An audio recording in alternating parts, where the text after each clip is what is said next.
Hi friends, అందరూ బాగున్నారా? Like చేసి సపోర్ట్ చేయండి, సబ్స్క్రైబ్ చేసుకోండి ఫ్రెండ్స్. దక్షిణామూర్తి ఫోటో గోడకు పెట్టుకోండి, అందరూ చూసేటట్టు పెట్టండి గోడకి. దక్షిణామూర్తి పిల్లలు పెరుగుతున్న ఇంట్లో అందమైన దక్షిణామూర్తి ఫోటో వంక కాసేపు నిశ్చలంగా చూస్తే చాలు. 2 ఫలితాలు: అపమృత్యు దోషం పోతుంది, చక్కటి సరస్వతి కటాక్షం కలుగుతుంది.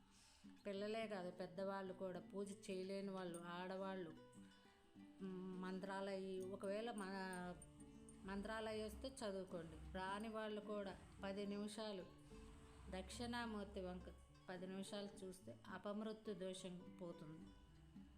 దక్షిణామూర్తి సూత్రాలు చదవగలిగే వాళ్ళు చదువుకోండి, చదవలేని వాళ్ళు 10 నిమిషాలు దక్షిణామూర్తి వంక చూసినా చాలు. ఇంట్లో గోడకు అలా పెట్టండి, అందరూ చూసేటట్టు పెట్టి ప్రతిరోజు పిల్లలు పెద్దలు అందరూ చూడండి. అపమృత్యు దోషం కలుగుతుంది.